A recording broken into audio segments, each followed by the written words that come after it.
This is a story of a man named Rav.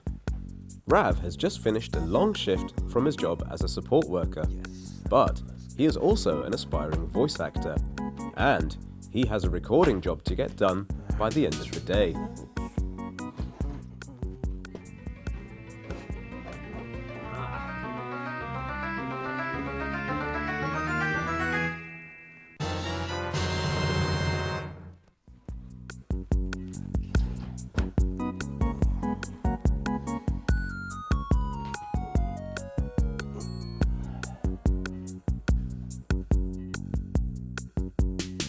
Rav is deciding to ignore his voice acting job, slack off, and watch TV instead.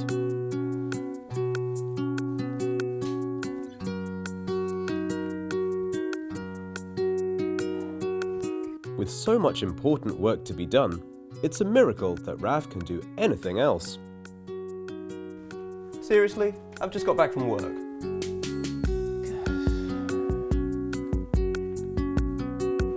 Most people would get up and go and do their work right about now, but not a lazy bum like Rav. Fine, I'll go and do my work. You happy?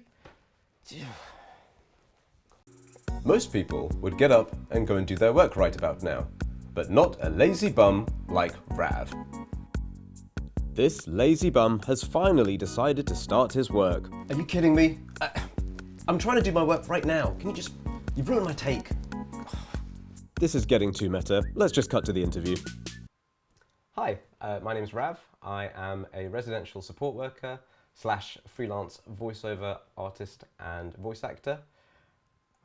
Hang on, this isn't me. Sorry, let's start again. I've always been really big into superheroes and superhero mythology, origin stories and all that kind of stuff. And anyone that knows me, or even if they don't really know me that well, will find out pretty soon. My biggest superhero, my role model is Superman. I tried to embody, I think, the characteristics of everything that Superman brings. You know, like for me, he's not Superman because of all of his powers and all the stuff that he can do. It's the fact that you ultimately have the power of a god, but you choose to be subservient to the human race. Like, it's a choice. And I think that is what underpins my philosophy of life. Like, if you can help someone, if you can help people, you should. You have a moral obligation to. So I'm Rav, or Surav, is my actual name, but most people call me Rav. My background is in primary education and working with children and young people, and I have aspirations to become a voiceover artist full-time. I did my A-levels, and then out of the ones that I did, psychology was the one that I found most interesting. So I went off to university to study psychology. And then after that, I think I had the crisis that probably most people do, where they're just like, what the hell do I want to do with my life? And I still didn't know. So after I returned back from uni, I had a bit of a moment where I didn't know what I wanted to do. So I worked in schools for a while, predominantly primary schools, 4 to 11-year-olds. Then I worked in a special needs school, so that kind of went on from 11 to 19-year-olds with a whole range of complex issues, like autism, you had children with very complex needs, just a kind of a huge spectrum of varying different needs. One of my favourite parts was story time. I loved reading stories to young kids. And often when I would hear other people, like other teachers and TAs and stuff, read it, it would be very sort of, at the end of the day, just a quick story. And that was always the part that I relished. I loved doing character voices and, just making stories come alive. I do truly believe that children are the most important people in the world.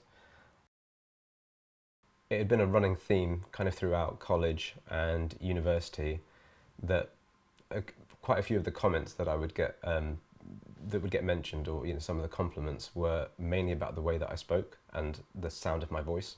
So my sister was always a big advocate for kind of me pursuing voiceover stuff. And we were at a bus stop one day, and she was, just saying you should really look into it. Your voice is really rich, and you sound really good on radio and all that kind of stuff. And no word of a lie, this is completely true. Just at that moment, there was a lady that was waiting for a bus. She was like this, I think she was Jamaican, but she literally came into kind of the middle of our conversation, and she looked at me and she looked at my sister, and she just stopped the conversation. And it was almost like she'd been scripted, like my sister had planted her there. But it was purely coincidental. She just looked at me and she just said, you know, such a small guy, such a big voice. Then I started thinking, you know, like, I don't know, maybe, you know, she's not just trying to like make me feel good. Maybe I could look into it. Being a single father is tricky in terms of a work-life balance. I've got my young daughter, she's 4 years old. Normally what I'll tend to do is the days that I have my daughter, if I then have voiceover jobs that I need to do, I'll put her down for bed, and then in the evening I'll come into kind of my little studio and record the lines that I need to record the scripts that I need to record. I must get to the studio and record my lines. My daughter is asleep. I must be quiet. Let me get a glass of water.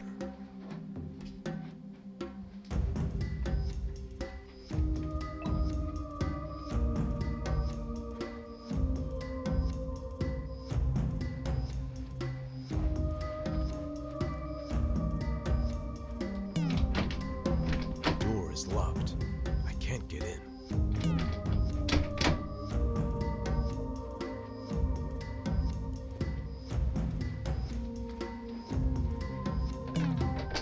Exit? With my daughter at home? What am I thinking?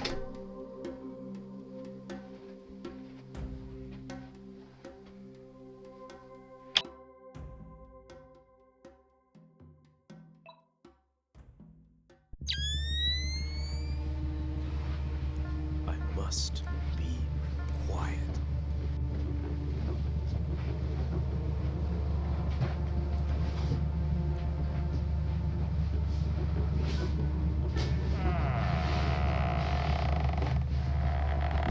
Good.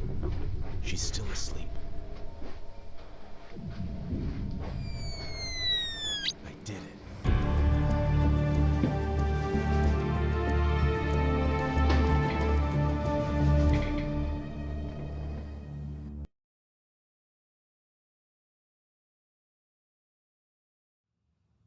During this whole documentary process, was there any part that has, specifically kind of impacted the way that you work or impacted the way that you, view your life in any way? I think just generally kind of all of it.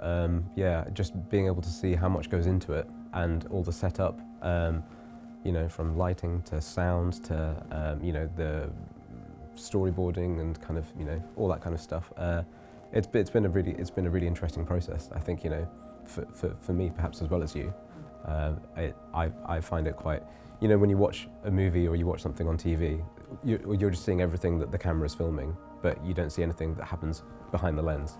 And I think, you know, that's been a real privilege, being able to see what you guys do and getting to be part of that as well has been really, yeah, really quite enriching. In terms of like ambitions, dreams, goals, what I'd really love to do is to go more into the realm of animation, you know, maybe cartoons, certainly stuff like Disney Pixar animation films and video games. I'd love to voice, you know, like characters and give them stories and give them emotions and feelings and adventures. That's kind of my big sort of, you know, that's where I'd like to go to. So yeah, who knows, maybe one day you'll hear my voice on a Disney Pixar animation or, you know, one of your favorite video games. Yeah, listen out, who knows.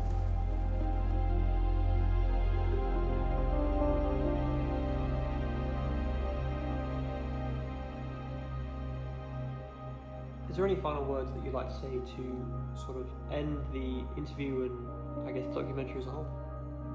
Just that this has been a great experience. Thanks very much for giving me the opportunity, and yeah, just you know, work hard, be kind to people, live your best life, be fearless, and just go for it.